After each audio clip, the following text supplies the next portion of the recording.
ओम नमः शिवाय, जय महाकाल। कैसे हैं आप सभी शिव भक्त? आप सभी शिव भक्तों को मेरा प्रणाम। मेरे देव आदिदेव महादेव आपकी समस्त मनोकामनाओं को पूरा करें, आपके समस्त कष्टों को खत्म करें, यही मैं महादेव जी से प्रार्थना करता हूं। देखिए, हम सबको पता है कि कल है 15 मार्च 2026 का दिन। कल के दिन पड़ रही है रविवार की चैत्र मास की एकादशी। और ये कौन सी एकादशी है? ये है पाप मोचनी एकादशी। पूज्य गुरु जी ने कहा, आज की एकादशी के दिन जितनी भी माताएं बहनें इस वीडियो को सुन रही हैं, देख रही हैं, चाहे फेसबुक पर चाहे यूट्यूब पर, ये खुद पूज्य गुरु जी के वचन हैं। आज के दिन का ये चैत्र सुधा वाला उपाय करना बिल्कुल भी मत भूलिएगा। ये सिर्फ और सिर्फ आज की एकादशी के दिन किया जाता है। न सिर्फ आपके बड़े से बड़े दुख, बड़े से बड़े कष्ट, बड़ी से बड़ी परेशानियां खत्म होती है, जिस कामना से, जिस भाव को लेकर आप इस उपाय को करते हैं, आपकी वो समस्त मनोकामनाएं पूरी जरूर होती है। और पूज्य गुरु जी की ही कथा से सुनकर के और समझ करके इस विशेष उपाय को बहुत आसान भाषा में आप सभी लोगों को बताऊंगा। परंतु उससे पहले आप सबसे बस एक छोटी सी प्रार्थना करना चाहूंगा कि जो भी शिव भक्त पहली बार आए हैं, चैनल को सब्सक्राइब जरूर से कर लीजिएगा और वीडियो को लाइक करके देवादिदेव महादेव का जो प्यारा नाम आपको आता है कमेंट बॉक्स में जरूर से लिख दीजिएगा। इस पूरे वीडियो में हम 3 महा उपायों के बारे में बात करेंगे जो आपकी अलग अलग कामना पूर्ति के लिए सिद्ध होंगे। तो आप सभी को ध्यान से सुनना है और समझने की कोशिश करना है। सबसे पहले बात करते हैं हमारे पहले वाले उपाय की। ठीक है, देखिए, पहला वाला जो उपाय पूज्य गुरुजी ने बताया था, ये सुधा वाला उपाय, पूज्य गुरुजी ने कहा था कि जब आपके जीवन के दुख और आपके जीवन के कष्टों से आपको छुटकारा नहीं मिल रहा होता है, कोई ना कोई आपके दुख के आंसू सूख नहीं रहे हैं, एक के बाद एक समस्या, एक के बाद में एक परेशानी आपके जीवन में ही बनी हुई है, घर वाले ताने मार रहे हैं, कोई आपकी नहीं सुन रहा है, जब आप अपने आप को अकेला महसूस करने लगे, फील करने लगे, जब आपकी कामना तक महादेव तक नहीं पहुंच रही है, तो एक छोटा सा उपाय आज के दिन करना बिल्कुल मत भूलिएगा। गुरुदेव ने कहा, ना ही दिन देखना है, ना ही समय देखना है, ना ही रात देखनी है, ना ही सुबह देखनी है। जिस समय पर भी आप इस उपाय को कर सके, आज के दिन इस उपाय को जरूर से कर लीजिएगा। गुरुदेव ने कहा था, 1 लोटा शुद्ध जल लेना है अपने घर का तांबे के कलश में, और इस जली के अंदर ही आपको थोड़ा सा गंगा जल जरूर मिला लेना है। वैसे तो गुरुदेव ने कहा था किसी भी पवित्र नदी का जल आप मिला सकते हैं, लेकिन हम सबके घरों में क्या होता है ना, गंगा जल जनरली रखा हुआ रहता है, इसलिए मैंने आपको गंगा जल बता दिया था। तो इस तरीके से आपको गंगा जल वाला जल का एक कलश ले लेना है। एक आपको दीपक तैयार करना है। इस दीपक को चाहे आप आटे का बना लो या ही मिट्टी का बना लो, लेकिन इसके अंदर जो बाती लगती है वो कौन सी लगेगी? गोल बाती लगेगी, जिसके अंदर आपको भरना है घी। कोशिश करना अगर आपके पास में गाय का घी हो ना, तो वही आप काम में लेना, ठीक है। और इसके साथ में ही आपको एक बेलपत्र जरूर से ले लेना है ना। नहीं मिलता है, बाबा की शिवलिंग से उठा लेना, धो करके काम में ले लेना। जैसे ही आप महादेव के मंदिर पहुंचेंगे, शिवलिंग के पास में इन सभी चीजों को लेकर के ना, शिवलिंग के पीछे की तरफ में आपको आसन लगा करके बैठना है, जिससे आपका मुख उत्तर दिशा की तरफ में हो जाए, या फिर आप अपने मुख को पूर्व दिशा की तरफ में भी कर सकते हैं।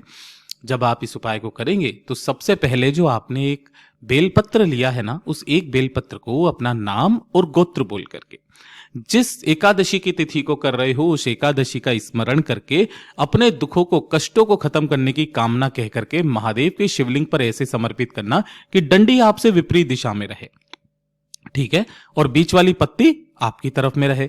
इस तरीके से आपको समर्पित करके जो 1 लोटा शुद्ध जल आपने लिया है, अपने दोनों हाथों में लेकर के श्री शिवाय नमस्तुभ्यम मंत्र का स्मरण करते हुए केवल और केवल आपको इसी बेलपत्र के ऊपर संपूर्ण जल को एक धारी से धीरे धीरे करके समर्पित करते चले जाना है। जब आपका यह संपूर्ण जल समर्पित हो जाए, उसके पश्चात अब ध्यान से सुनिएगा, यहां से आप उठना, सम्मुख में जो नंदी भगवान बैठे रहते हैं, इस चीज का ध्यान रखना, सम्मुख में कौन रहते हैं? नंदी भगवान हमेशा सामने रहते हैं। इनके पीछे की तरफ में जाकर के खड़े होकर के जो शिवलिंग का शीर्ष है, इस शीर्ष को देखते हुए आपको 3 बार एक शब्द का स्मरण करना है, वो है स्वधा स्वधा स्वधा, अपनी कामना कह करके।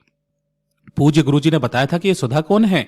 सुधा मैया पार्वती जी की नानी का नाम है, जो पितृलोक में निवास करती है। और हमारे जितने भी पितृ होते हैं वो सभी इनके अंडर में आते हैं। जो आप जल यहाँ से समर्पित करते हो और शिवलिंग से जल नीचे की तरफ में गिरता है तो ये वाला स्थान आपके पितरों का होता है।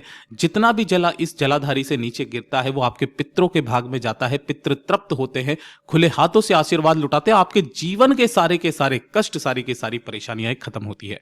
यहां तक कहा गया कि अगर आपके पास में समय है तो 3 बार सुधा शब्द का स्मरण ना करके यहीं बैठ करके अगर आप मात्र 1 बार सुधा स्रोत का पाठ भी कर लेते हैं, जिसके अंदर 12 श्लोक होते हैं, ये आपको इंटरनेट पर अवेलेबल हो जाएगा, 5 से 10 मिनट का टाइम लगता है। तो 1 बार श्राद्ध मतलब जो सुधा स्रोत का पाठ करने से 100 बार श्राद्ध करने का और सभी तीर्थों में स्नान करने का पुण्य फल प्राप्त होता है, जो कि ब्रह्मा जी के द्वारा रचित स्रोत है।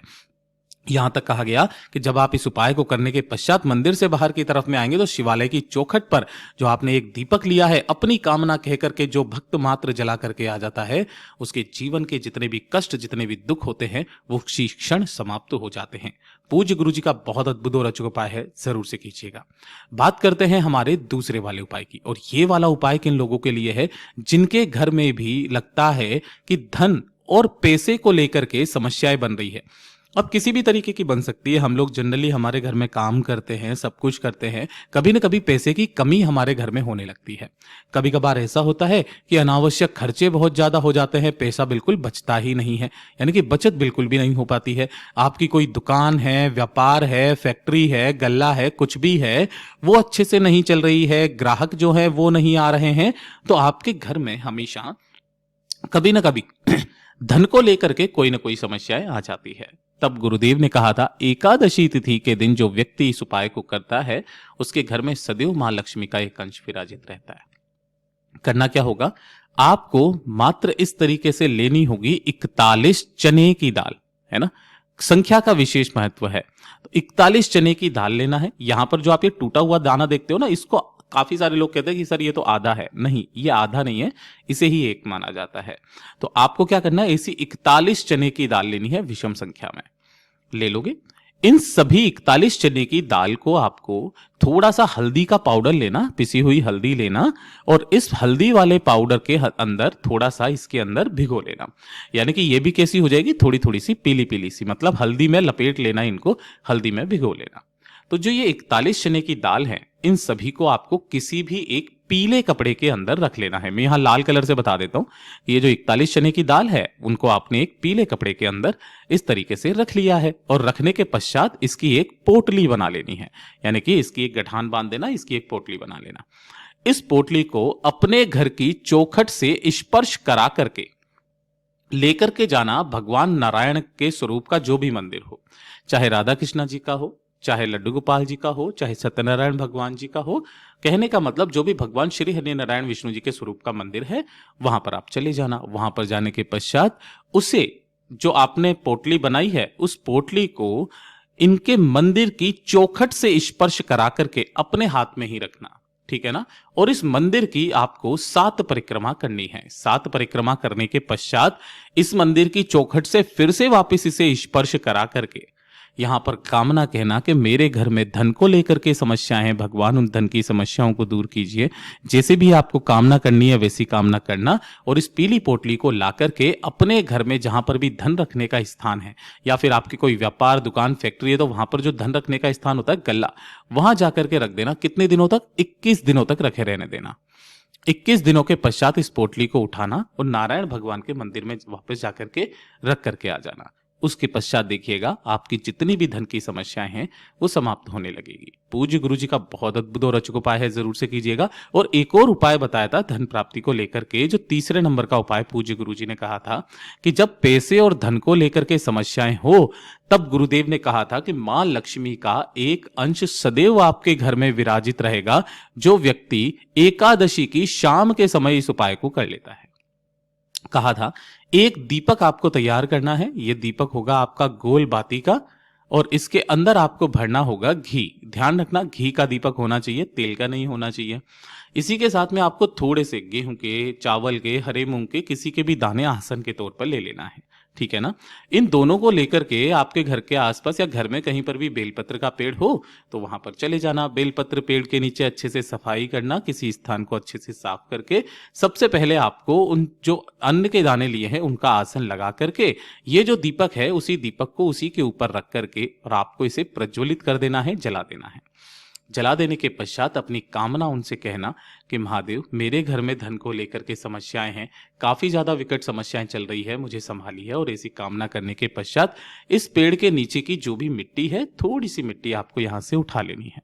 उठाने के पश्चात जैसे ही आप अपने घर में आओगे तो घर की चौखट पर और उसके पश्चात घर के कोने कोने में थोड़ी थोड़ी सी बेलपत्र पेड़ के नीचे की मिट्टी को छींट देना। पूज्य गुरुजी ने कहा था उसी दिन से आपके घर में महाराज धन की आवक होना शुरू हो जाएगी। मां लक्ष्मी का एक अंश सदैव उस घर में विराजित रहता है। इसके पीछे की कथा भी थी जो हम लोग वीडियो में नहीं जानेंगे, ये उपाय था, वरना वीडियो बहुत ज्यादा लंबा हो जाएगा। ये वाले उपाय करना बिल्कुल भी मत भूलना। पूज्य गुरुजी के सभी उपाय बहुत ही ज्यादा खास और अद्भुत है, जरूर से कीजिएगा। वीडियो पसंद आए तो लाइक करना, चैनल को सब्सक्राइब जरूर कीजिएगा।